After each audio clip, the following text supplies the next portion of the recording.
What's up, YouTube? Thanks for tuning back in. We got Chase Games here, and returning with me, my co-host, the PURPLATYPUS. PURPLATYPUS. Yes, we are having a little old time. You can call it a podcast. Don't call it a comeback. Some of the old people will get that reference. Yeah. Yeah. It's good to be back. You know, it's good to be here. I'm looking for a picture of me in makeup that I could show you. That's why I'm slightly distracted. Mm-hmm. Oh yeah, please. So anyway, I mean, we don't have a plan. I was just like, I messaged him yesterday. I'm like, Plat, I got 1 week of freedom. I think. Like, you want to talk about some shit? There's a lot of stuff going on. So. And you know what? I'm happy because you're really pumping out the content, which is a really fun way of saying that. The word pump is just always funny. But yeah, you've been doing videos like crazy about Japan, about normal, and so I'm excited to learn and give you my reaction on what I think. Yeah, there's been a couple of things. You know, I redid the Bloom videos, the Bloom talent things, because first of all, I'm excited about it. Second, we have a different understanding now, and there's a couple of things that like hyped me up more. First of all, that Saber Cat, the D rank Saber Cub. I don't remember that being exciting, and then I remember that gets, not only is that 4 movement, that thing's getting Dragwar's A rank Whoosh Strike for 285% potency. Whoa! Because I remember the Slime Knight. I remember the Slime Knight that gets Crackle Slash from Killing Machine. The Tiger actually gets a slightly stronger ability. I remember liking basically everything that I saw, except for, ironically, Squidzilla, because I was like, Squidzilla is still going to suck. And since then, Squidzilla has become literally like my favorite S rank in the game. Squidzilla's my favorite example of, you have to remember what their old perks were. And he gets a lot better when you remember he's got that chance for the double attack buff. Yeah, and that's so, like, I feel like people underestimate Squidzilla all the time now because what people think, like, oh, bad in arena means bad, but what it doesn't. Like, he does frequently. Obviously his range sucks. He has 1 attack range and he has 2 movement, but he frequently can do more damage than Sorrow does, right? And Sorrow is a banner super unit, and Squidzilla is something everyone's gonna get eventually. Yeah, because that double attack was so huge. And that's another thing. I've been talking to Tropical about it. Tropical drops in every once in a while, and he's doing terrible this week. I told you guys he was a fucking scrub. No, he got screwed by the dragon bug like day 1 or 2. So, anywho, is there going to be a lot of like just like free to play? Like, I don't do arena. I don't have the new units. Just free-to-play scrubs that are now going to have fully awakened top-tier arena units. So it's going to be cool.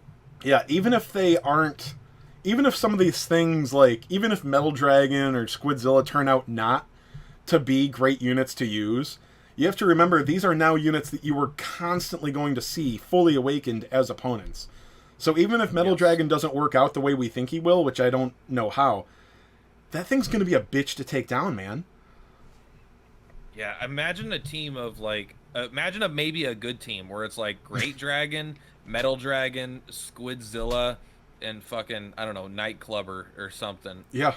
Like, that would be so cool. Like, those are, I love making shitty units better rather than just making new, really good units. Yeah. And it's, I talked about this briefly somewhere. Anyway, The thing, like, I think all gachas use this mechanic for the most part. Dokkan, it's called easy A-ing. I think other games call them rebirth, something of that nature. It keeps you interested in the game if you didn't happen to get the shiny new cool unit. Because now that unit that you got and were excited for and have been able to use for months and months, you now have the big new hot unit, you know? Let's forget that I use that term. Yeah, you have that big hot unit. You know it. It's just such a fun way to do it because, I don't know, it rewards longevity in the game as opposed to just spending. Because if you've played since day 1, you probably have a lot of these units that aren't considered good, and so now they're kind of rewarding you with like, hey, these units that have never really been good are now going to be really, really good.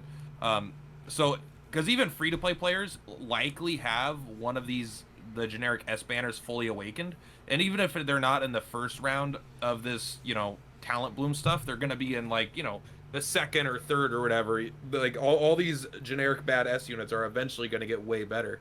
Oh yeah. And so it's a fun way to reward people that maybe don't spend as much. Yeah, because first, yeah, like at one point, I want to pull Metal Dragon now. That's crazy. I want to pull Metal Dragon.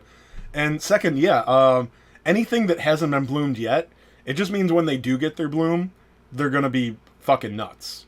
With few exceptions, like people, I had one person saying like, when are they gonna do White King? I'm like, well, what would they do to White King that wouldn't make him broken right now? Yeah, the only thing that I could think White King could use is like instead of Zamel, he gets like Kazamel or something. Like they add an A rank Zam spell. That would be amazing. Yeah. But yeah, he doesn't. We don't want him to have more survivability. We want him to be as squishy as he is, and he already does like ridiculous damage. Yeah. But he could use a little bit of coverage. If something's resistant to whoosh, he doesn't have a spot typically. But yeah, so and I was talking to a Japanese player last night. I didn't realize I had one in my my Discord, so he gave me a little insight. I haven't been worrying that much about the materials, but I think we know that the materials are going to be available for Mindini medals. I don't know if that's good trade. We'll find out soon. I think they're going to be in event shops, but apparently the main source is going to be a 30 floor. I think it's 30 floor tower that resets monthly. So it resets monthly on the 1st, and then obviously the stronger you are, the more you'll be able to climb it. So you get more per month the stronger you are. And every class, every rank will have their own rank up materials from what I understand. So you don't have to worry about not ranking up the lower ones because you want Dragon Lord right away. Okay, I'm kind of excited for that. Now, I know that might be... I don't know. I don't love the idea of, like, oh, the stronger you are, the more you get, because that just kind of feeds into, like, counterproductive of what I feel like the system kind of does, which is making free-to-play units better. But at the same time, that sounds fun. And I'm more excited for something fun to do than I am about the balance of that event, I suppose. Yeah. I'm just, I mean, I know that you were, I can't remember if we were doing the podcast together at that point or whatever already, but I know you remember when we got rank 6 early with arena launch, with a new event, and it pissed everyone off. It's like, I don't want all this stuff at the same time. I think it was the lowest point in the entire game in terms of community. Not a single person was happy. Yeah. Besides maybe like Kage and Nibs, who Nibs isn't even playing anymore. Yeah, no, unless he gave his account away, he's still like number 15 on the CP board, and he does have Leary Lantern. So he's still playing, or he gave his account away. Okay, he might have. I mean, I don't know. Who knows? It's small potatoes, but no, I was like, I wonder. I wanted to see the other day. I saw his account, and I'm like, is he still just hanging in top 20, or is he still playing? And I found Leary Lantern, so he's still playing. It's funny. I've had multiple people offer to give me their accounts. Like, hey, if you want my account, I have all these good units, or maybe I could donate it to you, and you could sell it, and all these things. So even though I never accepted it because that's like, I don't think it's something I want to be associated with. But it's I can see like it's very common in the gacha style community. I could see where people buy accounts, trade accounts, sell accounts, kind of underneath the table. I think you and I have both had points where we get frustrated with this game, and we're playing because like, well, I've spent like $1,000 on this game, so I have to. For sure. I've definitely played this game with a mentality of I gotta play the game, and then I've definitely played the game where I'm super excited and having a wonderful time. Like I really liked the end of the Dragon Quest 2 event. I think the one that we just got over. Because there was like a week left, and I'm like, I have 3 EX fights to do, and they're all fucking tough. And I did manage to get all of them done, so I still have all the emblems you can get so far. I couldn't even get myself to. I wasn't hating the game during part 3, but like, I couldn't get myself to do the daily quest for what, like the gems or the fragments or whatever. I wasn't doing Atlas every day. I was just kind of done, and then I rushed everything the last day. I got my orb from Sorrow or Den of Hargan or whatever, like last day and shit like that. It really wasn't that bad. But the very hard stage, I just got all 15 medals from the hard mode, which wasn't that bad for me at least. And then I just reset every time I got 1 or 2 medals on very hard mode. I'm like, fuck Hargan. I'm not even gonna see Hargan. I can get 5 medals from these guys. The Hargan fight in the Sorrow's Peak was definitely harder than the EX fight, in my opinion. Dude, I tuned in for quite a few of your Malroth fights. That guy was a dick. Yeah, Malroth, man, what a fucking asshole that guy was. This event's nice because I'm not really playing this event right now. I'm logging in, I'm doing the dailies, although I've missed the daily or two. But and I don't really feel like I'm missing out that much. As long as I get Leery Lantern up to 5 Awaken, I'm like, that's good for these 2 weeks, you know? Yeah. Which feels good. I forget, Leery Lantern is the reason we assumed that we got rank 6 early, isn't it? They said that we missed a meta holiday unit. I think it was Leery Lantern. I think it was. I remember Mad talking about a specific weapon that was really important for helping people clear Sorrow's Peak, but I don't know if it was this guy's stupid candy cane, which seems like a decent weapon though. It has a lot of HP potential. Yeah. Oh, dude, have I shown you or have you seen the Platinum Sword?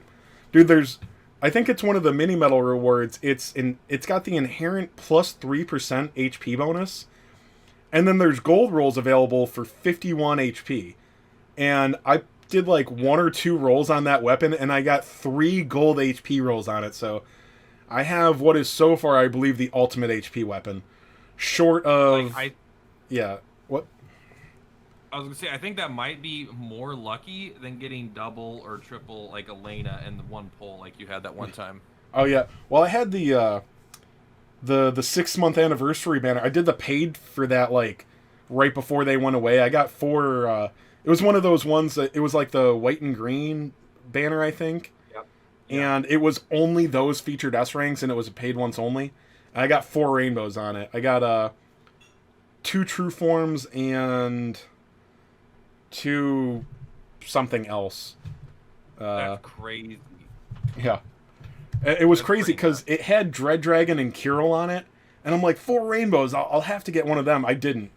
And then I was like, oh man, not only do I want one of those guys, only because I don't have them, Lionheart's on here. My Lionheart is 4 Awaken. I don't want Lionheart. And I didn't get Lionheart, I remember that. But anyway, that's the luckiest I've ever gotten. But that's pretty sick. Let me take a look at the mini metal shop. You were telling me about a sword there. I want to take a look at it. Yeah, it's the Platinum Sword. So you definitely have it in your inventory.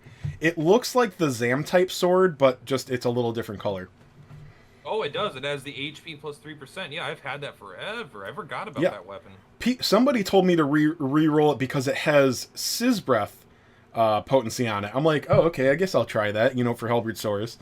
And then I got HP plus 51 3 times. I'm like, fuck Sizz Breath, man. I've got the HP weapon. Yeah, what is 3%? What's normal HP? Here's it'd be an extra 30 HP on 1,000, right? That's the thing. It's really not that exciting. It's another 30 HP, yeah. And it probably only goes off the HP that they have. It probably isn't affected by the HP the weapon's giving you. But it's still the best HP weapon.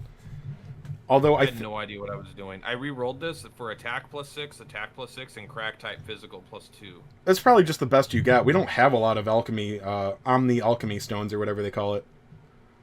I've never used them before. I'm going to use it right now while you're here. See what I get. Oh, I can't. I got 0 HPs. Oh no. Oh no, I got an HP 45. All right, well there's a start.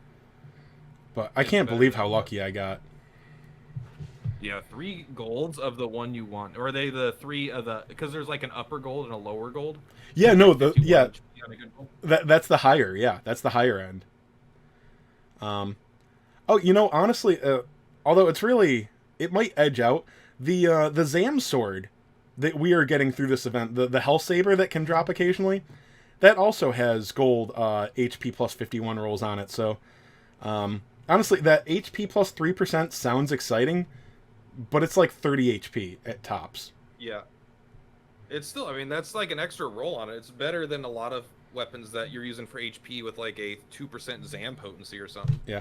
But I think the advice to get the HP rolls on the lollipop is outdated because we have so many HP weapons now.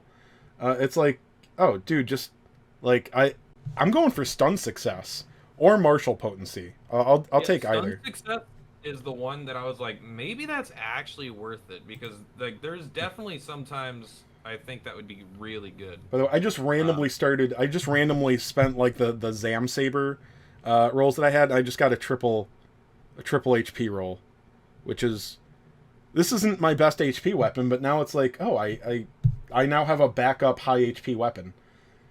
For the longest time, I was using the fire sword from the Dragon Warrior 1 event.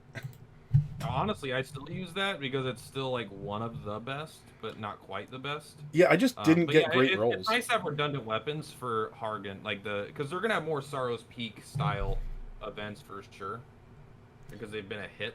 I mean, that's the first A rank weapon that I got, the fire blade. But yeah, I have 3 silver HP rolls on it, which is good enough. But yeah, I think I actually got super lucky on mine. That was back when I was, even though I was still brand new at the game, everyone was, I guess, but I had seen the advice to go for HP on swords, because I was like, why wouldn't I want to attack? Why wouldn't I want to attack? Because who cares about stupid HP?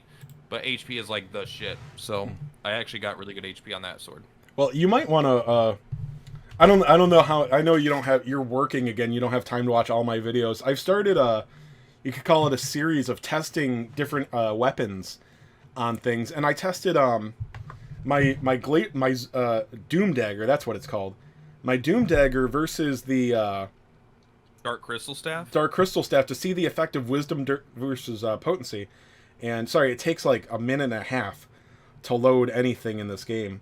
But my Doom Dagger, I'll put it back on the screen real quick. I don't know if you're looking, but I have combined, potency and brilliant and crack and glacial, all those things combined, I have 17% extra potency or brilliant effect for my Glacial Doom. And this weapon only has 14 wisdom on it. When I put the Dark Crystal Staff on him, it did 35 less damage than my Glacial Doom Dagger, or my Doom Dagger.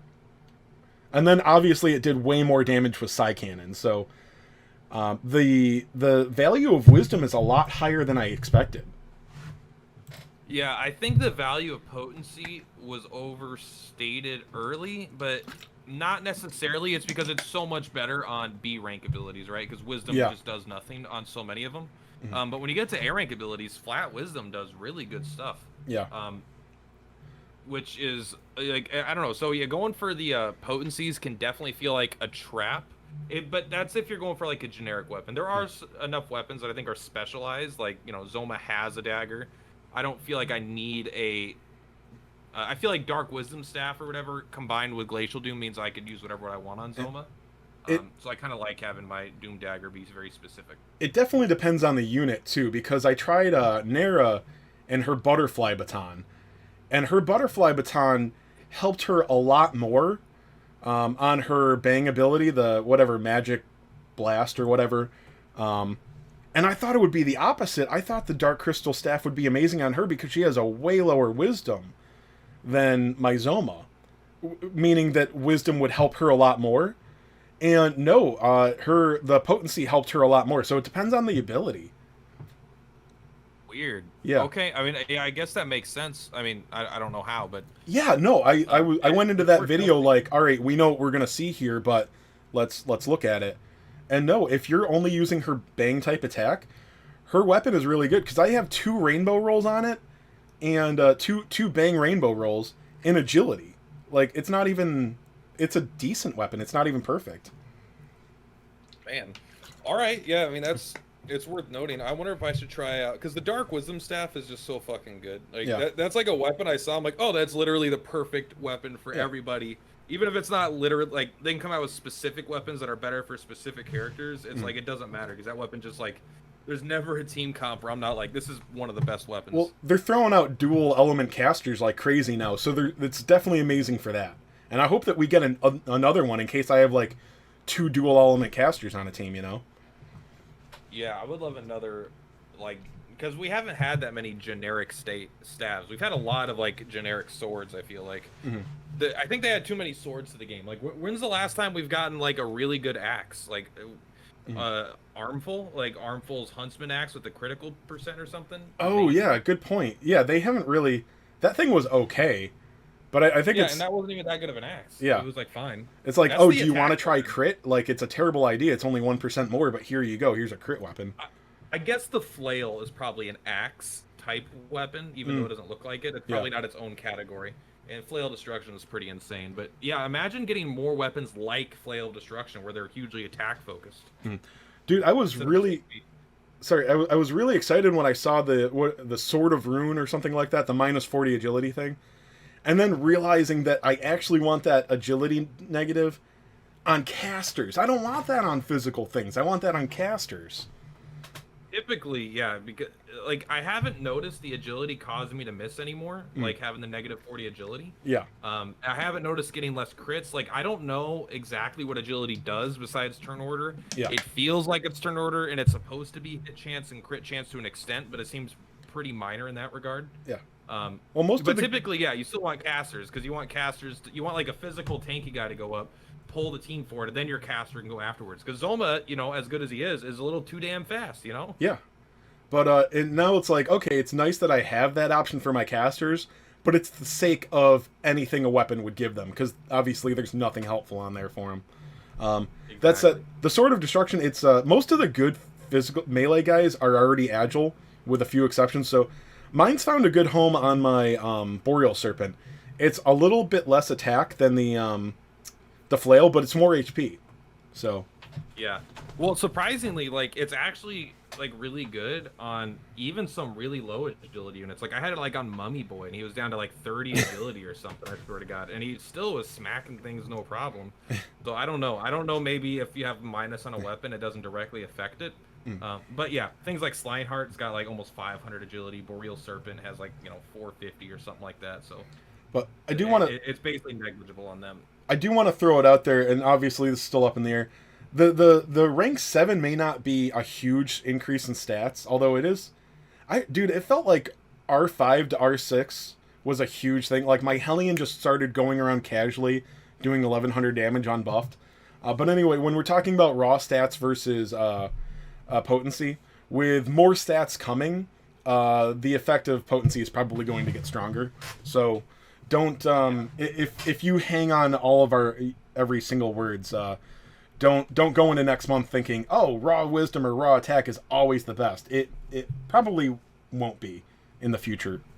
So it's interesting because, yeah, I think that the rank 7 boost is going to be much smaller than, I don't know, people just inherently think. Yeah. I mean, I think it's going to be equal to 5 to 6, but honestly, like, I guess in hindsight more, like 5 to 6, like if I have a unit at level 100 now, like at first it felt like a huge deal, but now if I have a unit at level 100 and I awaken it and get it up to whatever level 110, I'm like, it's like a bit stronger, but it's not making or breaking any difference outside of like arena, you know. Like in any like normal content, like I've not lost because I've had a 110 instead of 100, and so I feel like it's probably going to be the 100 to 120 gap. Now that's going to be huge. But I think the 120 going to be like, you don't need to rush it. Like, I think it'll be fine, and plus, you know, it's probably going to take 20 billion experience or whatever anyway. I've heard that the experience is pretty big. That said, I am relatively happy with the amount of iridescent orbs we get now, but I think it's fair to say that the argument that an S4 is viable in any content is now completely out of the window. So yeah, it's kind of annoying, because for those that don't remember, you don't need an orb for S7, but you still need one for 5 and 6. So yeah, I think the only content that rank 4 guys are good in are going to be battle roads, which they could be usable on, and maybe cover tanks in some, you know, thing where they're taking 75% less damage and you have a good healer.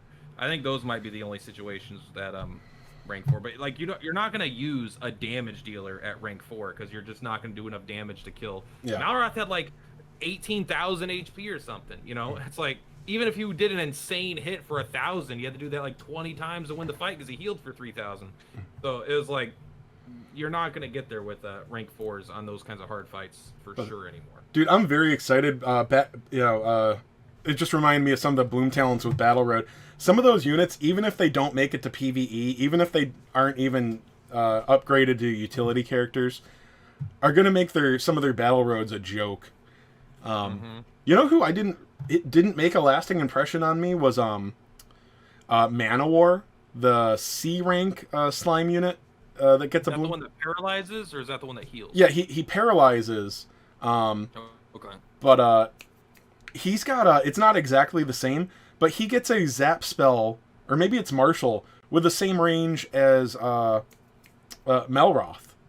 So he's gonna, I can't remember if he's moved 2 or 3, but he gets a huge range zap ability that has a chance to paralyze. It's a C rank, man. Ooh. So he's gonna hit the whole damn map.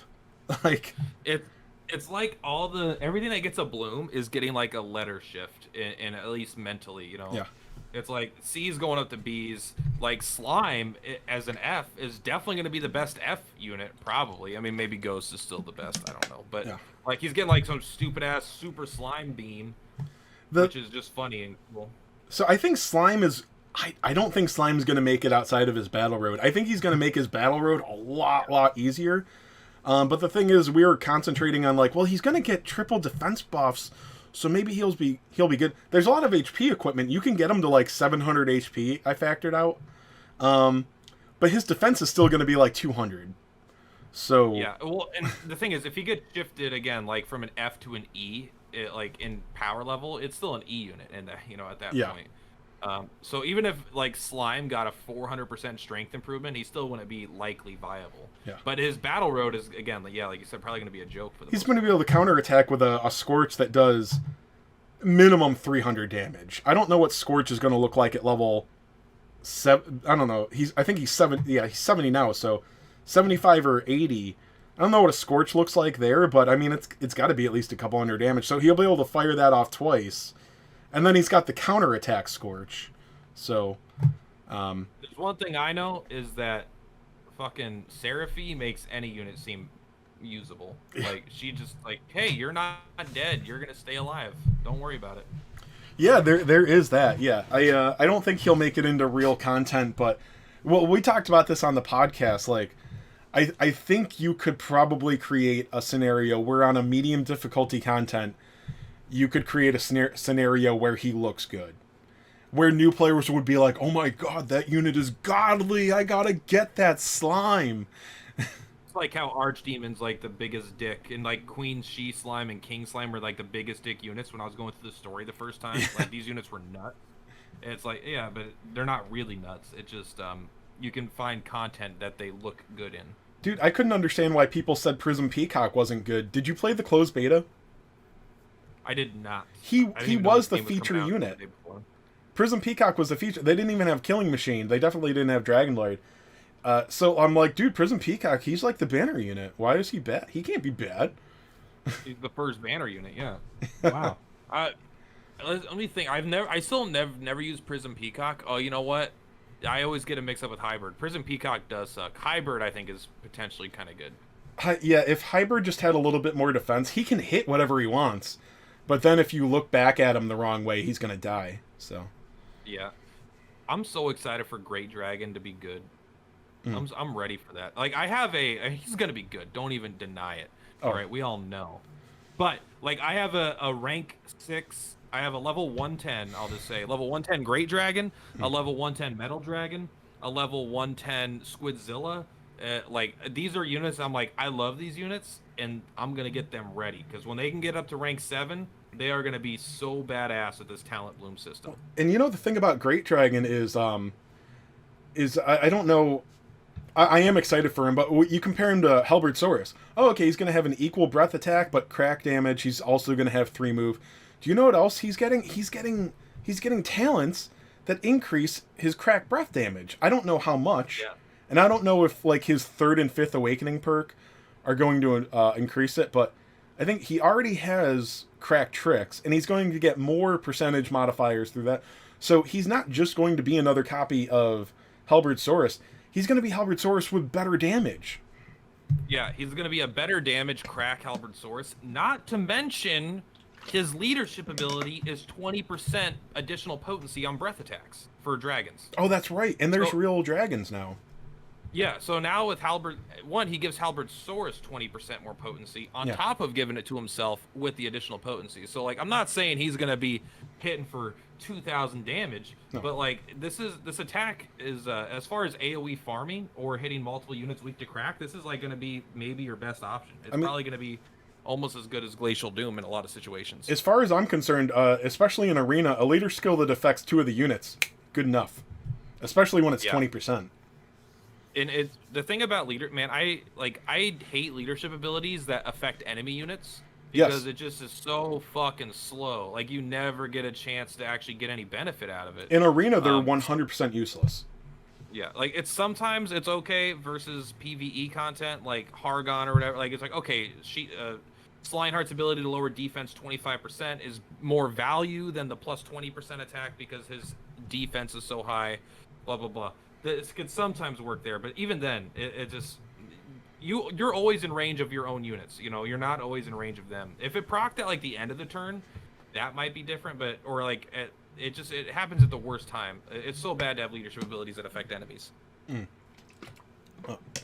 Let me see. So, all right. So, like playing a tap land in Magic the Gathering, if for an analogy.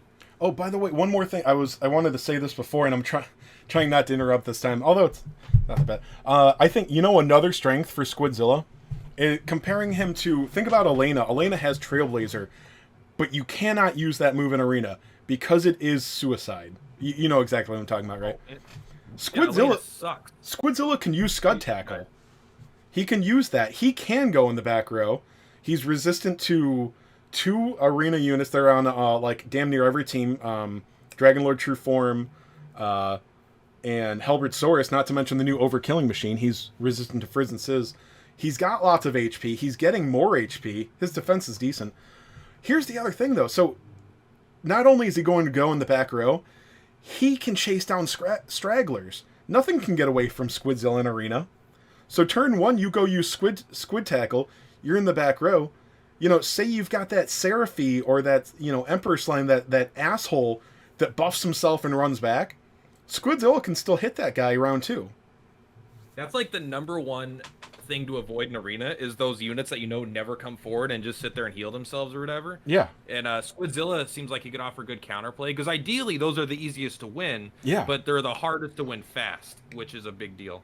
So that could be really good. Squidzilla has like at least double the HP of Elena, I think, and better resistances.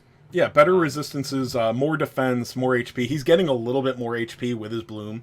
So, yeah, he's already been my favorite S unit for I don't know, at least the last month after I've used them in every single piece of hard content, and he's always been like he was hitting like in the 2 heroes fight or whatever, he was hitting the stupid Rickard for like 1,400 every turn. Just smash. I'm like, yeah, Squidzilla. So, yeah, I think mine's 3 Awakened. I can still buy the copy out of the shop when I want to. But yeah, I've only gotten mine up to level 100. I'm just waiting for another orb. I needed more things to level, so I went with multiple S5s instead of one S6, I'm very low on things to level right now, which is not going to be a problem in about 5 minutes. I am way behind on leveling. I got to do it way more because I get impatient. I'm like, I don't want to move my units around, and I don't want to lose this fight with my leveling team. So then I just end up using a team of monsters to just clear out, like, grind, and that's not an efficient way to do it. But I keep multiple leveling teams. I have one that can only do like the daily XP stage, and then I have one that can do like weaker content, and then I have like one where I try to save my best high level but not max level creatures for. So, sorry, in case you needed some play advice for Platypus. I need effort advice. Like I don't I don't want to. God, every time I play the game and I have a team, I'm just like so fucking pissed every time that the auto equip is so shit. I'm like, why? are you even in the game? You're a waste of a button. Well, the delay's getting worse now because we've got like 800 weapons to choose from. So every time you got to Yeah. pick a weapon, it's like 48 seconds to load it. I know, and it's so frustrating that the auto equip sucks. Useless. And then if I want to equip a weapon, I gotta load. I don't want to spend 10 minutes equipping the same weapons. And like, if two units are on different teams, why can't they just use the same weapon? Yeah. They're not on the same team. The equipment thing. Oh, it frustrates me. So I just never use equipment on my units. I'm just like, whatever. Yeah, no, that's fine. That's where I've gotten. It's like I don't need it to be perfect, but I'm like, can you stop putting dragon weapons on my killing machine? Like, that's all I want. Like, at least match the families. Yeah, could at you least stop put putting the Dragon slime Lord sword on the slime guy? Yeah, can you stop putting Dragon Lord staff on my Bone Baron? Like, that would be fantastic. Because Dragon Lord's in my party, and you keep taking it off him and putting it on Bone Baron or something equally useless. Don't worry, we gave Dragon Lord a giant axe. The demon axe, sir. They'll fear him now. Like, I don't even know what the fuck. I don't know what that whatever the algorithm is not right. But so have you thought of I know you just eat, sleep, breathe, and dream about Dragon Quest Tact now. Have you thought about any new potential combos with the Bloom system incoming? Because I think I have like a couple. One of them, I think only one of them is almost smart. Another is obvious, but I think Gigantes is going to go great with Metal Dragon with his chase damage. What does Gigantes do? Okay, so he was one that you weren't excited about. So you remember the A rank Gigantes. He's going to get Ultra Stomp, just like Nightclubber. Okay. And he's so 17 less strength. I bet he has more attack. No, right? he has 17 less than Nightclubber. Okay. But okay, this is another thing. He has his Awakening the Yari has is chance for a double attack perk. Or a double attack buff. Okay, that's really good. That's like huge. He's 35 points though. Nightclubber's AoE damage is underwhelming to some people, but if you could do that for 35 points, he's going to be move 3, so he's going to be more. He's going to have another movement than Nightclubber. And he's not one-shotting anything. We all know that. But if you can go and finish off after Halberd Saurus and or Dragon Lord Trueform, that's all I want. And you can add Metal Dragon to that category too. Metal Dragon, does he get 3 move? I can't remember, but Metal Dragon's going to have that huge missile attack that can hit damn near anything he wants. So, I mean, and Halberd Saurus already almost never, if ever, one hits anything. So having a secondary unit with a similar range could be really, really good. But here's why I mentioned that as a combo is when you have Metal Dragon sitting next to these AoE damage guys, his chase missile, I've heard it's very good damage, but it's a rare chance. So if you've got a unit that's hitting 3 things for 35 points, besides doing some damage, and the fact that he could get a double attack buff and do significant damage, one of those units is going to get chased by a missile from Metal Dragon. You know what I mean? It's making me excited to put Metal Dragon in a team with both Great Dragon and Halberd Saurus. Yeah. Just getting those. That would be the entire S, right? I don't know if you'd have room for another S, but none of them are banners, right? They all have. Well, they're all 50 weight. They're all 50 points. That's 150 points. That goes on any week other than like no S week. And then if you factor in, if you like Gigantes, if you like what I'm saying about him, that's 185 points. If you're looking at even a 220 week, you can still put another A rank in there. You can put Boreal Dragon in your team still. You can put Claude in there still. And that's an amazing arena team that's damn near free to play. I'm describing a free to play team basically. Yeah. That's crazy. Yeah, I mean that does seem really strong. That's what I love about the Bloom system. As I love that it's given all these units potentially time to shine. Yeah. And it doesn't even seem pretty much set in stone. Like it's gonna be so hard for me not to put Zoma in every team, but like I'm excited to not put Zoma in every team. You know? Yeah. Oh, by the way, for those not used to the drill, I see a lot of things going on in chat, and I wish I could respond to you, but I mean, I'm just giving my attention to PURPLATYPUS. It is harder to read chat than you think. So, so can I wanted to talk about this for a bit. I mean, I'm still going to talk about the Bloom talents and whatnot. The roadmap that I've got here in the middle of the screen. And we've talked about this a long time ago. Hype. I would not be enjoying the game at all right now if I didn't know that I've had this to look forward to. Do you feel that way? Yeah. Oh, 100%. Like, one, I like this current event right now, right? I like that it's very laid Halloween's back and fun. chillax. Yeah. But it's enjoyable and chillax because I'm like, hey, this is the calm before the storm. Like, next month is going to be a positive shit storm of just, and there's all this shit. Like, if you're looking at the screen, look at all this shit that's happening in the same month. This is going to be exhausting. And so this, even though right now I would not be enjoying the game if I thought that there was nothing coming or I didn't know what was coming, but I'm enjoying it a super amount because I'm hyped for this. And this is like all right, get ready, because you're not gonna have time to not play the game in a week or two, you know. Mm-hmm. Yeah. Yeah, that's why I really hope that they don't give us Blossoming and Rank 7 at the same time. Oh, and something I figured out, I made videos last night like, Golden Week incoming 9:30. I might be wrong about that, because did you see the notice from last night about the little green ticket, the Fun Time Ticket A's? Yeah, I saw. I didn't. Yeah, the countdown to 2.0 event. I knew I recognized that. Yeah, there's a stream on Friday, right? Yeah. So we're having a stream on Friday, and those are Fun Time Ticket A's that exchange in the next event. Well, I looked it up on the Twitter, and the next event, what I thought was the next event, I saw Golden Week. I'm like, all right, Golden Week incoming. These are tickets for Golden Week. Those green tickets are tickets that exchange for Gabo and Maribel from DQ7. So DQ7 is the next event, which would have to hit the 30th. All right, they wouldn't fuck around with us. They wouldn't put anything else in there. It doesn't necessarily say the next. The odding it is there's like a 98% chance we're getting DQ7 on the 30th. Yeah, I wish DQ7's cool, but man, it's all just the before DQ8 and DQ11 hype. Yeah. Yeah, and dude, they are doing everything they can not to put DQ8 on JP right now. Yeah, I mean, they're like, hey, I don't know what they're doing, but like, I don't understand. That should have been like the first event in the game. No, Dragon Quest 1's a perfect first event, but like you feel like for the 1 year that has to be DQ8, and then the second year has to be DQ11. Well, and now I guess not. Since the 1 year, okay, I don't know how much. I know you don't keep up with Japan as much. The 1 year anniversary lasted about 2 months.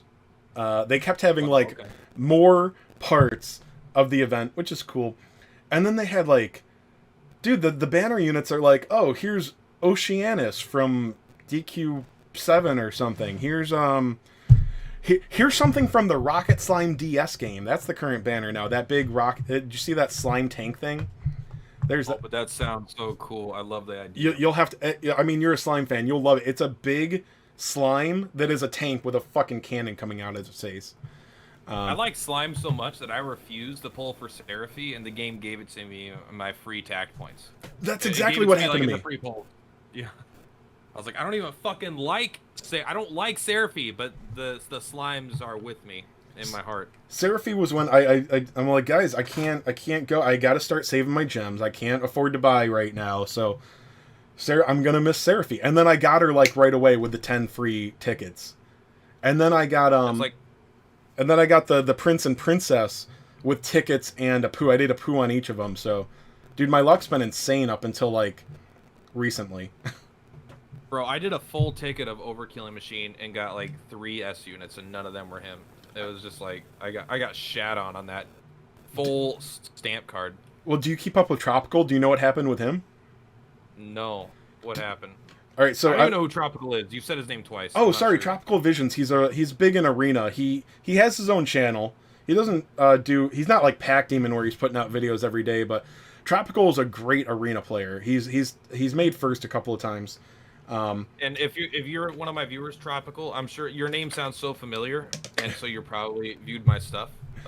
Thank you, but I don't remember. He's not the guy that's there every time. Yeah, don't worry. Okay. But Tropical is a nice guy. He's a good part. He did Kage's podcast for a couple of weeks. Yeah, I think I do remember that. Okay. Okay. So he got me sold on Overkilling Machine like 3 months ago. I'm like, oh, he is going to be good. Because he's going to have that double attack buff, and he's going to have range and all this stuff.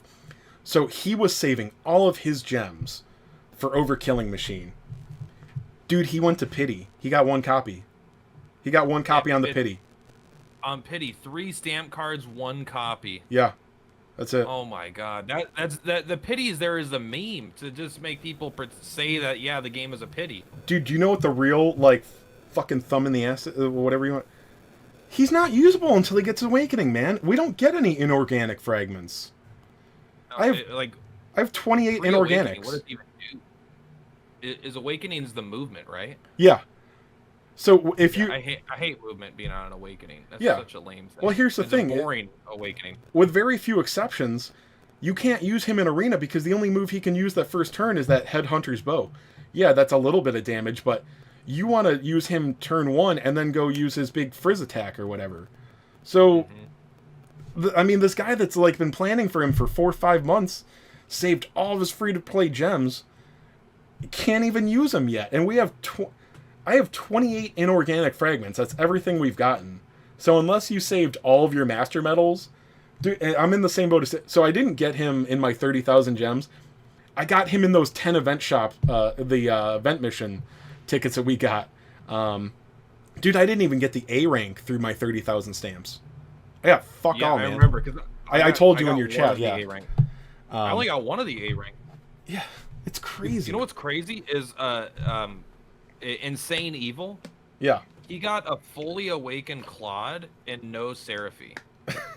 Oh no, that's common, dude. That's what happened to me. And dude, I had to do 2 stamp cards on Zoma, and I max awakened Boss Troll right away. Man, yeah, I got. Luckily, A units are insanely good most of the time. But still, like Claude is one of those ones that I think like I have 0 awakenings on him. I bought one, yeah. And I'm like, I don't know if I want to use him that much. I don't know if he's gonna be that good.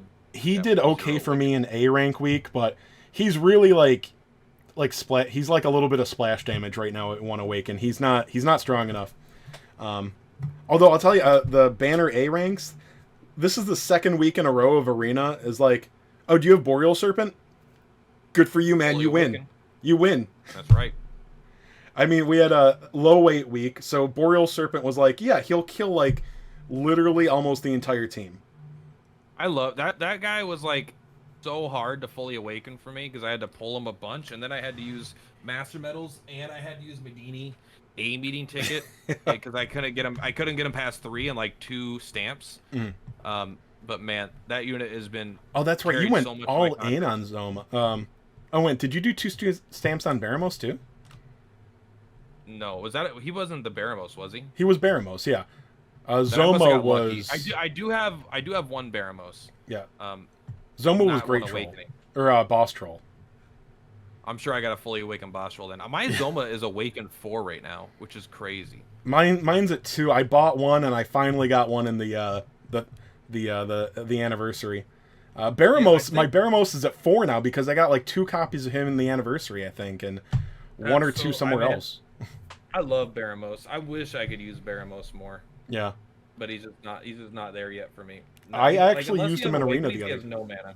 I actually used him in Arena the other day. I had like 3 enemies with Bang weakness. I'm like, shit, am I about to bring Baramos to Arena? I only have his abilities at like 6 or 7 too.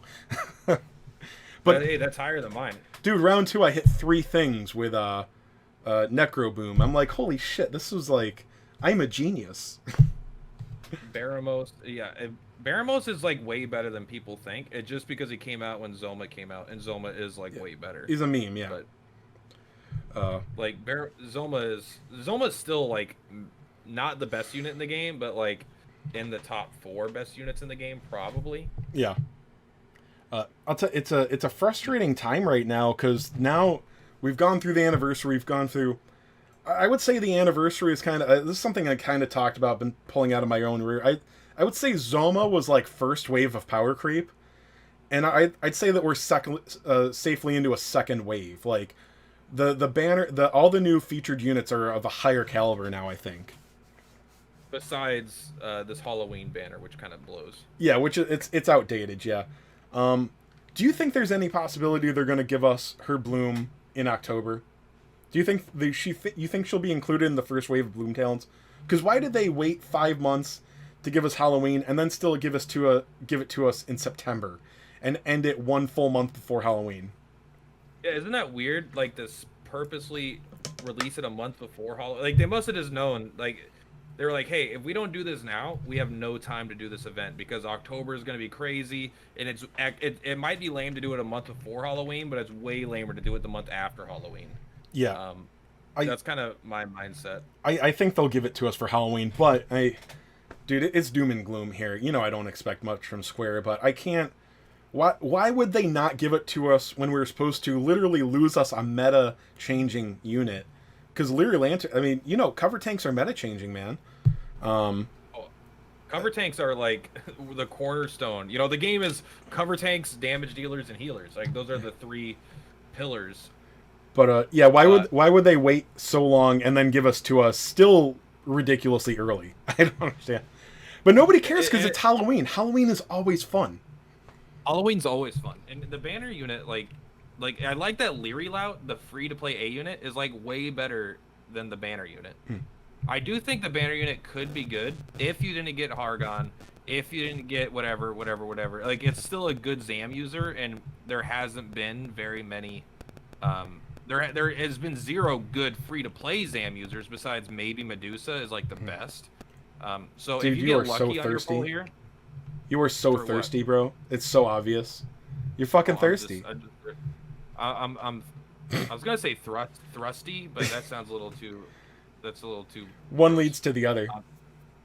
Yes, but if you get lucky and you pull this unit, I still think it's likely the best ZAM unit on your team if you're a free-to-play player. Yeah. But that's like the only good thing I could say about it. Like, I would not spend a dime on this banner. I orbed my Hargan when I got him, just because I learned such a hard lesson when I didn't give a shit about Deborah, when she was the only Sizz unit. And it's funny, I did get Rickard right after, but he just wasn't quite as good as she was for that Atlas fight. I'm like, I should have fucking gotten Deborah.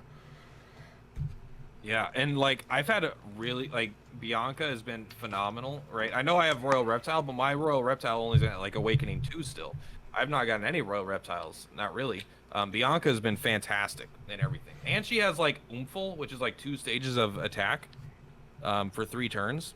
So, yeah, you definitely... You got to identify your own account and the holes in your account's power. And then, you know, lack of a better term, fill those holes. By the way, when we were talking about weapons for, like, 2 hours, I forgot. Dude, Rickard is so screwed because there's no point in having a hybrid character when he doesn't have a weapon that works. Like, I can't use Cassizzle and attack with him. I mean, here's if you spec him for if you spec him for damage, Cassizzle's going to do like 3 or 4 damage or 300 or 400 damage, but it costs like 100 MP. He does have MP issues. He's got real big MP issues in longer fights. So yeah, he didn't seem like a good unit to me. He seemed like, all right. I mean, I guess it's a Sizzle user. You know, a good, you know, one of the better Sizzle users, but it definitely felt like well, I don't have anything better, so I might as well use this guy. Not like oh wow, this guy's great. Here's why I wanted him, and this is why I never thought I would put. I bought when I had enough frags for a Hero Awakening copy, which was either for Bianca or Nero. Which one do I put it for? Maybe the Princess. I got the Princess too. Never in a million years would I think I'd put it on Rickard. Dude, he has Cassizzle, and his Awakening copy is +1 move. Cassizzle and 3 movement. Nothing else has that. Is true. I don't think there is. All casters have 2 movement. I mean, I guess Bone Bear. I mean, how broken? Like, so many casters have 2. Yeah, how broken would Zoma be if he had 1 more movement? Oh my god, He'd dude! be able to glacial doom everything in Arena turn 1. You don't even consider if you bring him to Arena. You just bring him every single match, no matter what. And I already do that because I'm so in love with Psycho, whatever, the Psycho Slam attack, Psycho Cannon. But yeah, man, very frequently I'm like, man, Zoma, just if he had 3 movement. It's cool because he's still like, again, in the top 4 best units in the game with 2 movement, but he might be the best unit in the game with 3 movement. Yeah, so but then again, Seraphy, so maybe he'd be the 2nd best unit. I'm gonna have to do a couple of test runs. Yeah, he's not a great caster, although he does do comparable damage to Zoma after his wisdom gets buffed through killing things. So in PvE content, he could be a caster, but he's only getting off like 2 or 3 casts of Cassizzle, so it still doesn't matter. Yeah, sometimes you need like 6-7 casts in PvE stuff because you're fighting these things with insane HP. Yeah, but I don't know. I was hoping I'll have to do some. I don't remember what his numbers were like unbuffed with caster weapons, but yeah, I was excited about having a caster with move 3. It's a little, but really a caster with move 3 is only fun if he's gonna one shot shit, which I don't think he is. Yeah, I mean, I think Rickard's cool. I didn't feel like he was doing anything to my team that I needed because I have Arenasaurus, and I'm like, Arenasaurus is like doesn't have Caprizzle, but he does like good enough damage where I feel like my Sizz is kind of like semi covered. But it would be nice to have a physical Sizz unit, which I don't think I have one yet. Oh, this is like a cool little like useless trivia type thing, really. I wanted to shout at you when I was watching your video about Rickard. Did you notice anything special about his coup de grace? Is it 2 turns? It's 2 turns, and there's something else, man. There's something that is unlike every other single coup de grace. It has a times used count. You can use it twice. Really? Yeah. So you could use it. You can use it turn 2 and turn 3. I tried it. I think it's. I think it needs to recharge again. Turn so I 2, think it's turn rounds 4? 2 and Okay. 4. That's pretty cool. Yeah. It's like a powerful attack, right? I assume. Yeah. It's not like And- utility. Yeah, it's a single strong attack, and there's a very good chance that he's got a double attack buff by that point. So you use that turn 2, and then obviously this doesn't matter for arena, but in PvE content, it's very easy to use that attack on turn 4 again. And he's probably triple buffed at that point. That's really good. That's like a really cool. That actually makes coup de grace kind of good. Yeah. Because like even like Elena, like her coup de grace is like, I feel it's like 10 to 20% stronger than her just normal attacks. Like it has range, but like I very infrequently care about her coup de grace. It's this much stronger than her other attack, and it's range 2, which is sometimes good, and other times it's not range 1 or 2. It's range 2.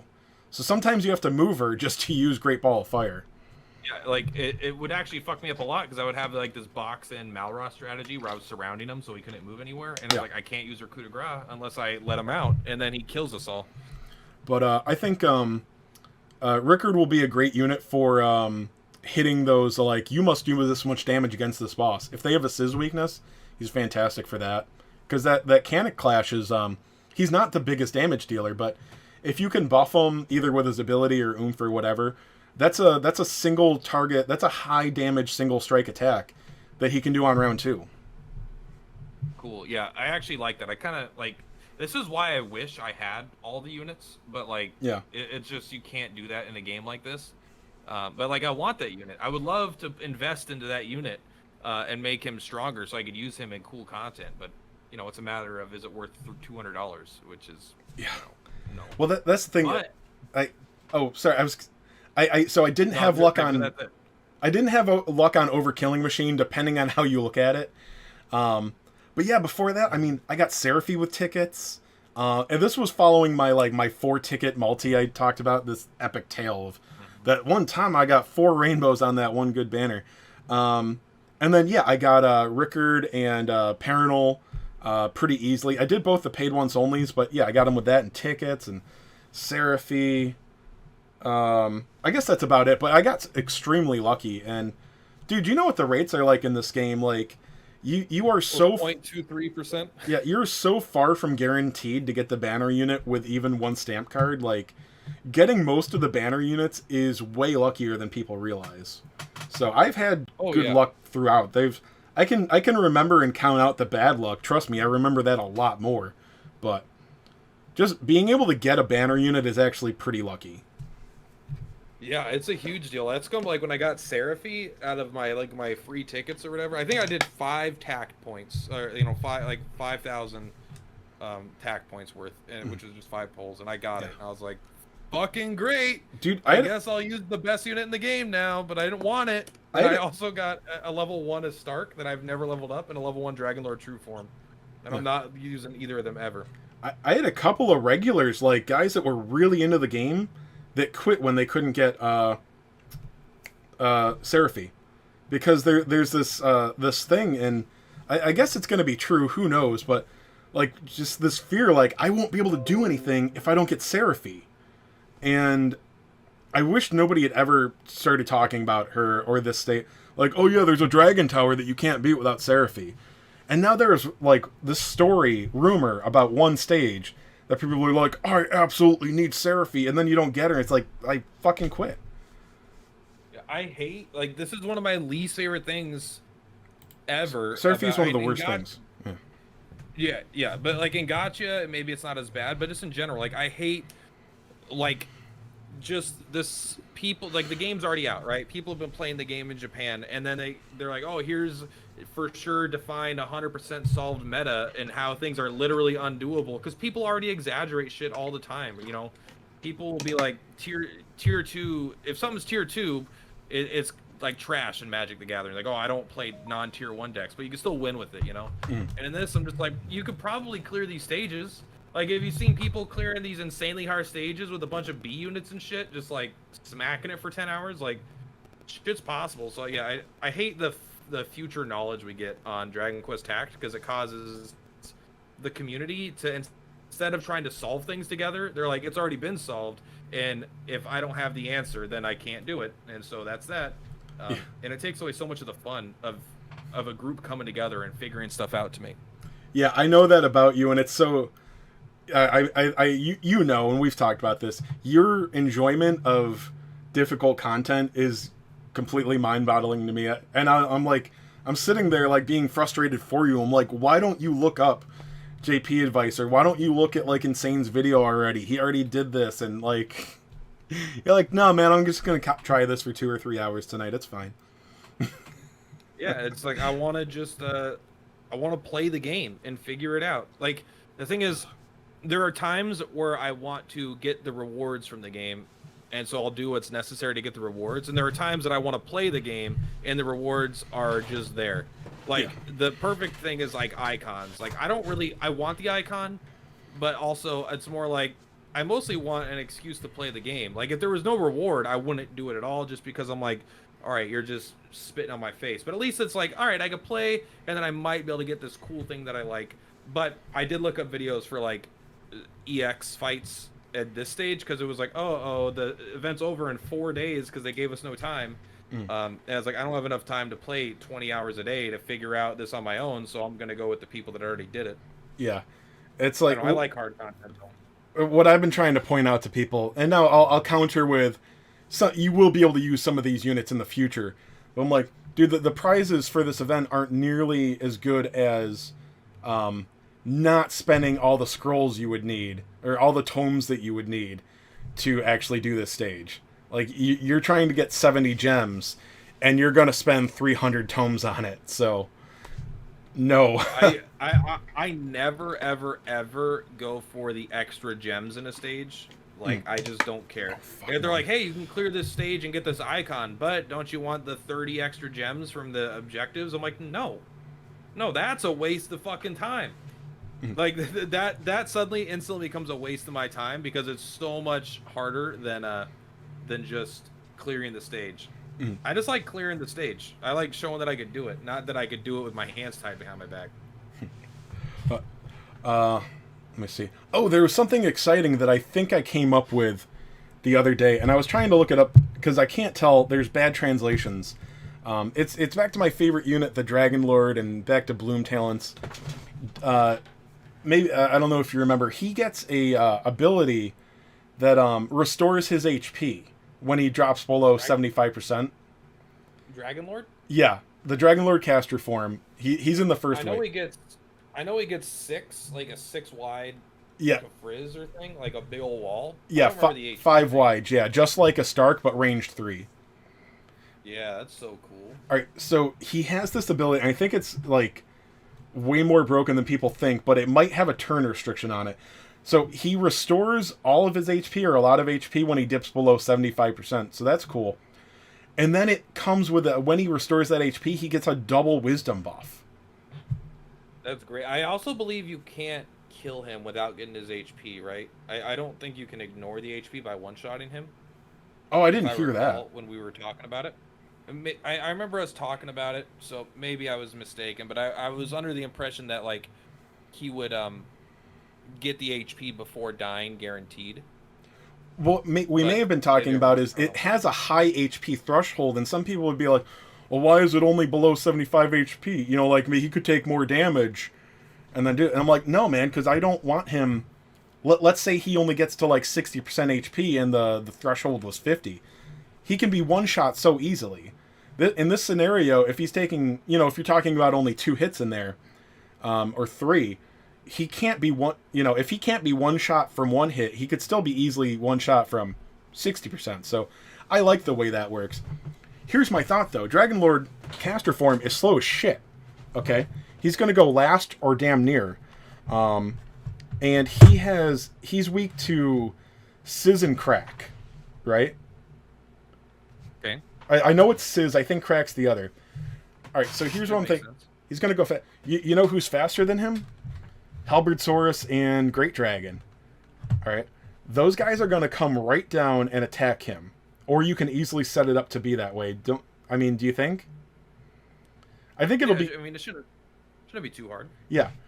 Well, now you have Dragonlord with that Zampillar attack that's going to start off Arena for 2 turns with a double Wisdom buff. Dude, That could be... I mean, he could one-shot... He already kind of one-shot shit. Dude, he's going to one-shot half the team in one shot. Let me see. I don't know. Maybe this is the... You gotta set it up right. It's gotta be the right shape arena week, right? Like, you can't be too far away. Yeah. You have to be able to pull units forward. And I guess you have to, like, I don't know. If you've already advanced the rest of your team, they may be, like, a juicier target than your Dragonlord there by himself in the starting position. But if you can... Dude, yeah, he's going to start off with, I mean, mine at Awaken 3 is already almost at 400 Wisdom. It's, let me see, 28 minus 4, so 39. Mine's got 379 right now at 3 Awakens, so, anyway, he's going to get, whatever, dude, he's going to have like 500 Wisdom, in Arena with powerful, stupid, strong abilities. Hellfire Blast will probably one-shot 2 different units that are only type neutral. I never got Dragonlord. I just got him in the anniversary event. I've used him all the time since then. He's been fantastic. I fucking told you. You were like, I don't care that much about Dragonlord. I'm like, well, you're a fucking idiot, because he's amazing. I still didn't care about Dragonlord until I got him. But to be fair, again, I have a level 1, a Stark, and a level 1 Dragonlord True Form, and neither of them are ever going to get 1 point of experience. So I still say fuck it to the meta a little bit, but not that much. Why did you summon a Stark then? Did you get him? Did you get a Stark with tickets? Yeah, I got him with tickets. I got him with not even I didn't use tact points. I just got him from the free tickets. You son of a bitch. And I just was like, nope, I'm not using that piece of shit. I refuse. Mm. And so I really don't find myself using a Stark like... A Stark is not like my free win button. Maybe it's because I just don't use them that much, but... yeah, just being a... Like, comparing him to, like, Zoma or something, like... We still haven't gone to the completely physical meta. Like, just a Stark being move 3 in melee is still like... Yeah, he's super strong, but, like... I'm still gonna blow shit away with Zoma and whatnot. I just have like an issue where if someone, anytime anyone's like, God, this unit's is like, so, not because someone reads a unit like, wow, this guy's gonna be great, but they're like, well, in Japan, this unit's so good, it's literally the best unit, and you can't do anything without this unit because it's gonna change the whole meta. I'm just like, fuck you, I'm gonna win, and I'm not gonna use this piece of shit, stupid unit. Like, I don't know, something about it triggers it inside me, or I'm like, you're just parroting information that you think is true. You haven't even felt it yourself. I don't know. I hate when things get solved too fast. Oh yeah, I mean, we had a couple of units early on that everybody was like, yo, JP says this is the best, so... And that was why I was always defending Dragonlord, because like, well, Dragonlord really isn't that high on the JP tier list, so I knew not to go for him. I'm like, well, you're dumb, because he's like... Who has one shot... Who has single target damage like Dragonlord caster form, man? He's insane. He's just insane. Quest Tact JP tier list. I need to find one right now, and I just need to laugh at it. Current Japan tier list Dragon Quest Reddit. Let's go. Let me send you. Sorry, you're gonna lose your cam for a minute. I know people don't get to see. I'm gonna send you a link.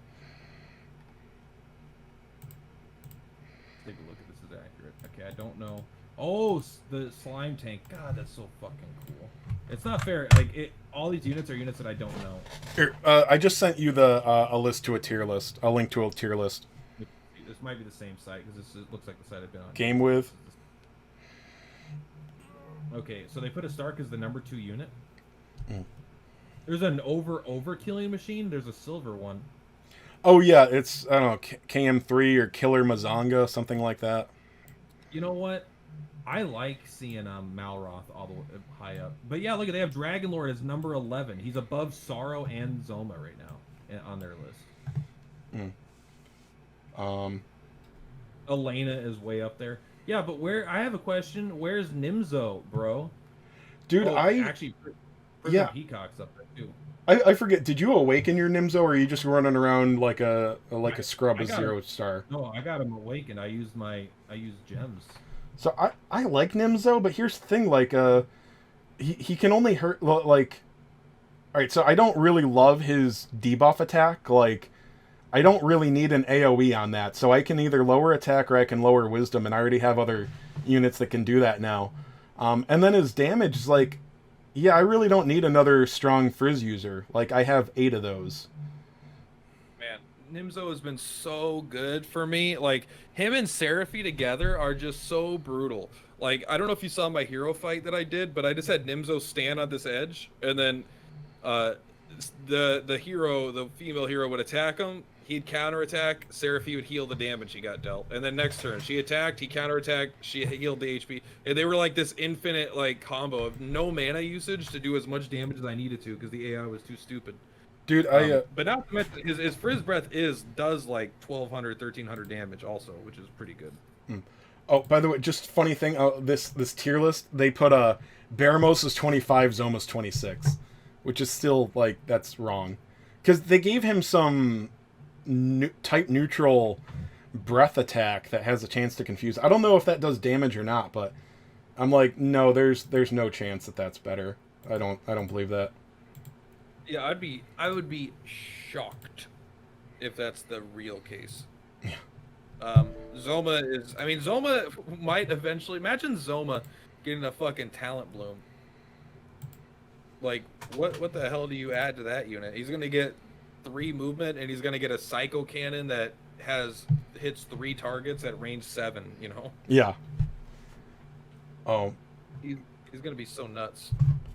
Man, I wonder, is my I may have frozen out my Streamlabs. Oh, I was trying to add a window. Oh no. I don't even know if we're. I don't even know if I closed it down. Look. I see myself here. Oh, okay. I'm still live. Good. Okay, I'm just gonna leave. Just gonna leave Streamlabs alone. Just gonna leave it alone. No touching. Perfect. Right, we're still here. Okay, good. Let's see. Oh yeah, where was that? So yeah, the tier list. Okay. Oh, here we go. It unfroze. Thank God. I think I still need to go slow with it. Yeah, and then they've got, man, Crystal Linda is still 27. She's pretty strong, I guess. I don't even know who that is. The Halloween unit. They call her Santa Leela. I think it's Crystal Linda though.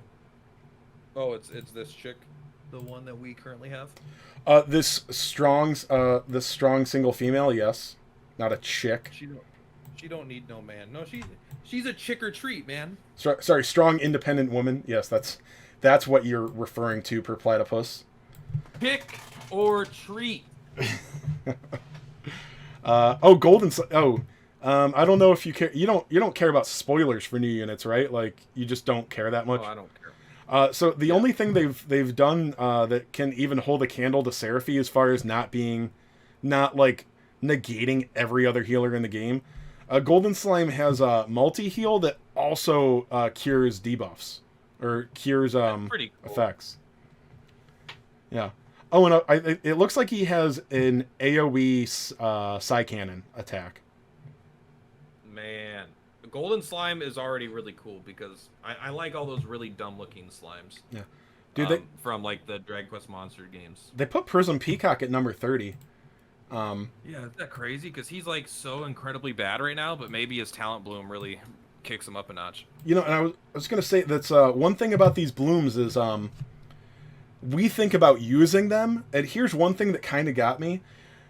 I think Prism Peacock isn't going to be good to use, and I think I'm going to be worried about facing against him.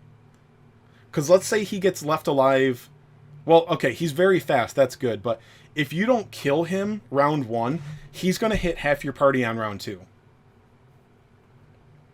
Yeah, I believe it. Learn a dragon attack that can a wide area, so he's getting like a big old breath attack also. Not quite. He's getting a they call it rhombus on the wiki, or diamond. Yeah, rhombus. So it's a 2 square AoE surrounding, but it's like a diamond. So imagine the same pattern that 2 movement walking is. That's the range on the move. Okay. And he goes up to move 3 too. So he's going to be move 3 with like it's the same range as Melroth. Okay.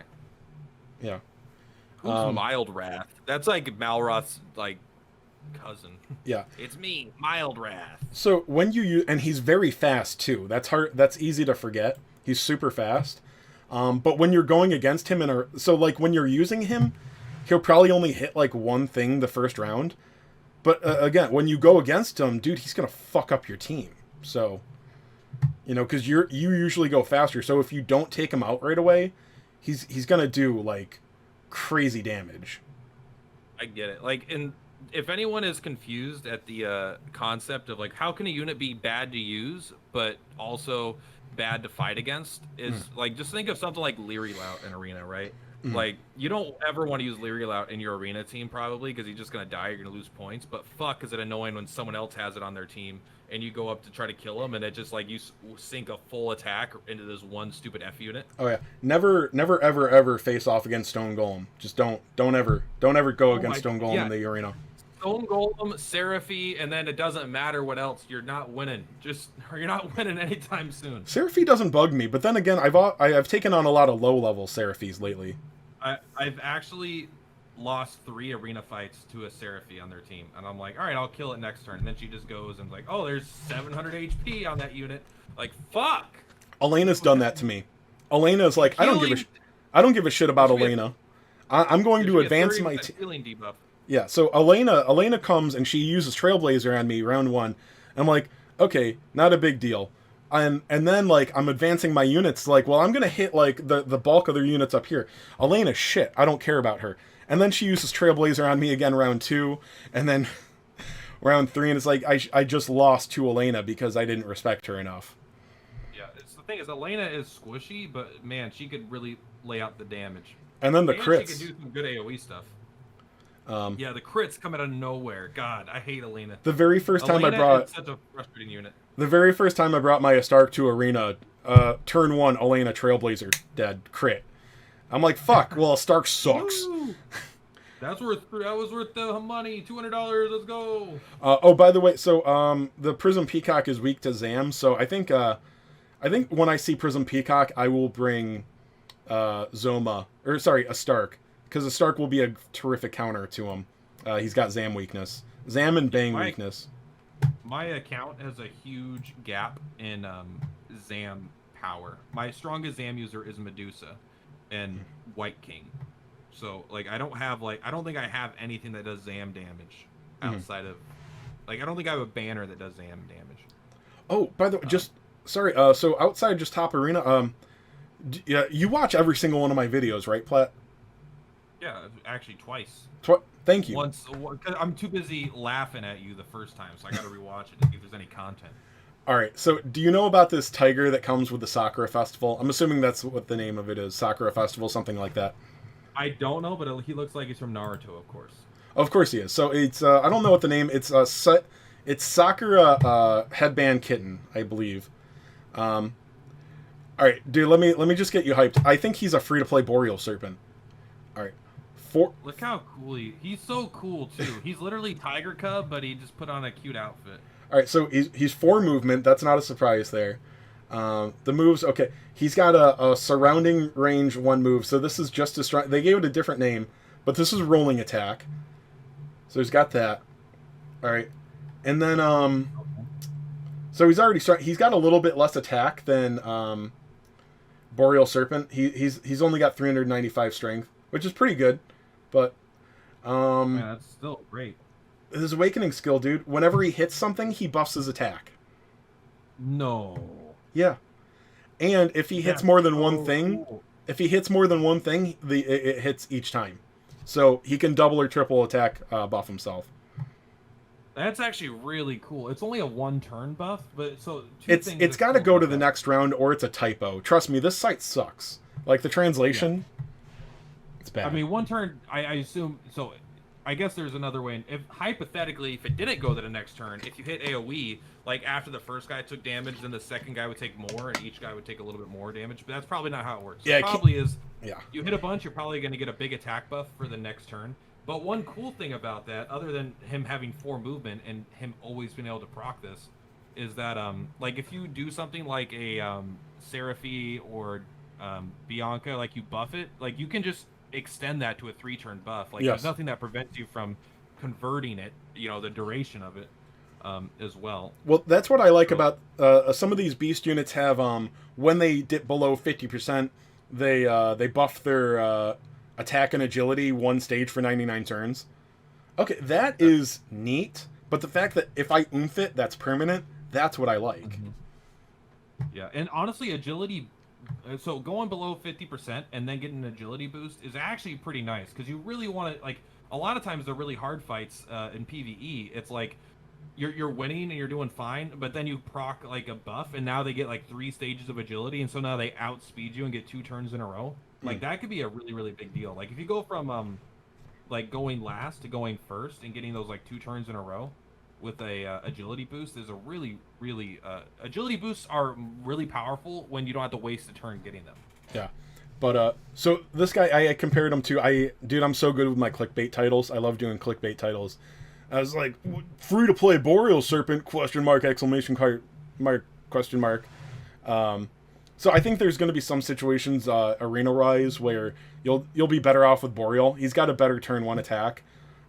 This guy I think has more HP.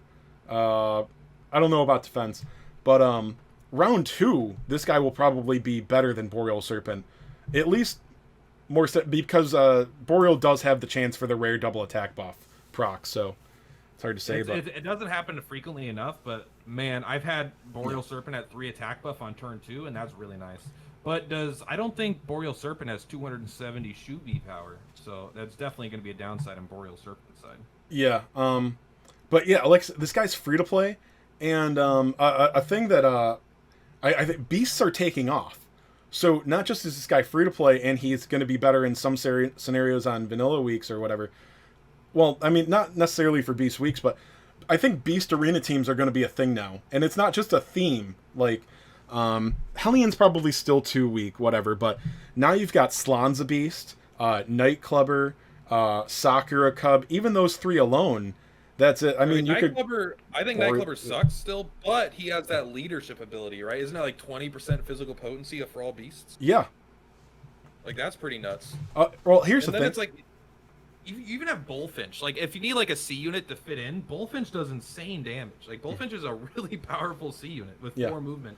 And good attack. Oh yeah, this new if you're gonna bring a D rank, he's gonna be Chansey, but the Bloom D rank cat, that's gonna get stronger now, and he'll need every bit of buff he can get, I'm sure. So, by the way, I'm actually most excited for Strike, the A rank Tiger, because that's the worst A unit in the fucking game, and I'm excited for him to be like only in the bottom 10% of A units. I think he's gonna be PvE only. I don't think he's gonna have the damage for arena, but he'll be usable. You know, a lot of these things aren't going to be arena units for guys like you and I, but for some scrub, like most of the people in my chat, now they are going to have arena viable units, Exactly. Like, it'll be nice to have options, because even then, like, I still, like, I have a powerful box comparatively to a lot of people, but I still don't have that many options. I'm still, like, even if it's, like, a certain week, I'm like, yeah, but I'm still bringing Zoma. I'm still probably bringing Sorrow most of the time. Because he's still just like generically so good.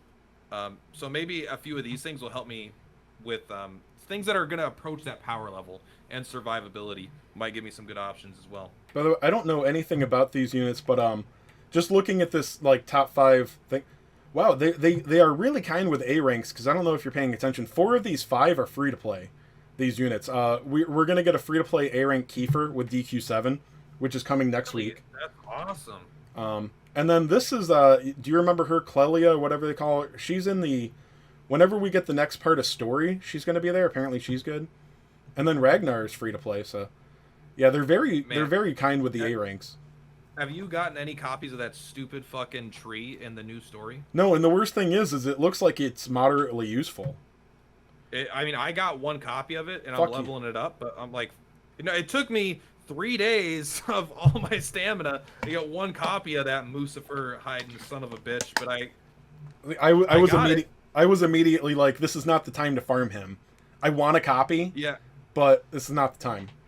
Exactly. Well, because it was like rank up material time, and I kind of blew the rank up material a little bit. Now, on the last few days, I was like, whoa, what am I doing? I need to actually get this shit, because like I'm gonna need all this stuff in like a couple weeks. I've been putting off like using all of my stamina material. I still have a bit of a stockpile of stam items, because I can't remember if JP gets another iris increase. I think they just did it once, and we already got that for 6 months or a little before it, but I don't. It's weird. Like, we still need so many irises, but the need for iris isn't growing exponentially. And by that I mean the same amount of iris you need for A and S ranks to get from 5 to 6. It's exactly that many again from 6 to 7. The cost to go from 6 to 7 is almost exactly as the cost from 5 to 6 for A and S ranks, at least. I still like. One of my least favorite things is that you can't get the rank up materials for your rank ups in rank up material quests. Like, why can't I get the fucking orbs or whatever? Yeah. I have to do hard story. Like, that's inherently like my least favorite thing about the game, probably. And it doesn't bother me that much because I haven't needed to do it a bunch. But just the whole concept, there's rank up quests to get rank up rewards so I could rank up, and my rank up materials that I need aren't available there. Oh. I have to go to the other thing. By the way, I put it on screen here just to understand. I don't know if you're watching, but yeah, I'm watching. You can see from rank 6 to 7 here, it's you only need 4 more beast beads. That's nothing. Same amount of rank the hard mode materials, same amount of jewels, same amount of gold, and then instead of a iridescent orb, you need the new rank 6 material or the rank 7 material, whatever that is. I don't know how hard that's going to be to get. But anyway, so. Yeah, we're still gonna need a buttload of iris, but like it's not like, oh man, I need 15, for my S rank. So I don't know. I should probably just cave and buy some, farm some iris, but don't forget, I mentioned this in my video. You guys, you got to farm tomes too. Don't be left with sitting there with your drawers down, because now you've got like Great Dragon, and he's at like ability level 1. Get some tomes for your favorite bloom units. Cool. I already have them all ranked up. That's the only good thing. I don't have any tomes for anything new that I get, but I've already preemptively done all the shit units that I got no value out of. No, you got to get tomes for the new abilities, the talent feats. Okay, well, I'm not going to. Not yet. I need to get... I'm still farming the new A unit. That's why you're never going to be a real DQT YouTuber, PURPLATYPUS. Just... I mean, you're right. I'm a poser. I've only released like 5 videos the last month. I know. That's I teased, like I took like a week off like a week or 2 ago, and they're like, Chase Games, where are you? And I'm like, I'm with some family, I'm busy. Also, those other lazy pricks finally made some fucking videos, so I can take a couple of days off. You just released a video 2 hours ago, so yeah, you're on it. Dude, I was just putting them out back to back. I've explained this like 8 times. It's my last week of freedom, I think. And then, like, there's just a lot to talk about right now. I probably won't have anything for tomorrow. I don't know what I'll talk about tonight. I think there's something. I don't know. Oh, now I've got to make a DQ7 analysis video, but you don't do this, but man, I'll tell you, reading through the wiki and trying to like figure out the hieroglyphics about what's coming in a new event, it hurts my brain. Like, yeah, look at. 1, I'm happy I don't have to do that. 2, it's not my fault that Deathloop came out, so I had to play Deathloop, and then after I beat Deathloop, I was like, that game kind of sucked, so I went back and played Prey, And so, I've been playing like video games, but not just mobile games. So that's been kind of hurting me. I had the urge. I had the urge to play something to my Steam backlog the other day, and then I remembered that I didn't download it. So, 4 hours later, I had other things to do. Yeah. It could take forever, man. To download that stuff. I can't allocating for space for like 2 hours. Like, what are you doing? I've got the space. You're allocated. What? Oh my god, Seraphine number 3. I hate that unit. And then, a tier list. I don't know. So what else is, do you want to, I've just been creating all the topics. Anything? No, you asked me if I wanted to come on and talk about some topics. I figured that, after we cleared whatever you wanted to talk about, we would. I've been slightly unplugged the last week. And so I don't, you're teaching me things, which is good. I'm giving my reaction to what these things are. And honestly, there's a lot more to be excited about than I even thought. Dude, so I am very excited for all this stuff coming. I gotta tell you, I'm still excited every time we get to collab on something, do a podcast or whatever. And I think I don't think I hopefully I didn't geek out too much. Like the first time we did the podcast together, like I had 160 subs on YouTube, which was way faster growth than I thought. And I'm like, oh, I get to talk to PURPLATYPUS. Like I watch you on YouTube, and it's funny looking now because I'm not terribly far from where you were then. And it's like, yeah, I'm just like a dude with like 1,500 YouTube subs. Like I just make some fucking videos, and I'm like, oh, I'm like hanging out with like a big YouTuber. He's like the fucking DQT YouTuber guy. It's fucking PURPLATYPUS. I'm geeked out. I don't even. Let me see how many subs I have, and like you're genuinely gonna pass me. I'm not at quite 3,000, but look, here's the thing. Because I've been slacking, I've only gotten 7 subs in the last month. So I just haven't been releasing the content, which I gotta start doing again. I've just had personal reasons why I haven't been. Yeah. And it's one of those things. Oh, I put on the wrong thing. There we go. I have personal reasons I haven't, but I'm gonna get back into it. Just need to. This new event will be a good time for me to hopefully start really diving into it as well. But unfortunately, New World is coming out, the new MMO, along with Age of Empires 4, along with Back 4 Blood. Like, there's a lot of video games I want to play that aren't Dragon Quest Tact as well. So, this stuff, fun. YouTube can be a lot of fun, and then also like if it's not fun, it is more work than people realize. So it's like, oh, why don't you just make more videos? It's like, dude, it's like it takes hours. I get like. We do it for fun, and we do appreciate doing like for the community. I don't want to sound like a fucking whatever, but it's like, dude, I'm gonna like I've only just started getting monetized. Like I'm gonna get like $4 for this video. Like it's not like I'm not PewDiePie where it's like this is my job. It's like it's a passion thing, and I'm not feeling passion right now. So. Exactly. Like, so because it's a passion project, and the thing is, you can't go into it expecting to make money because you're probably not going to. And even I make a little bit of money now, like not much, but I make like a little bit. It's not like it's not replacing my job. You know, so I have a real job again. Where I have to go into an office, and it just that takes up my time.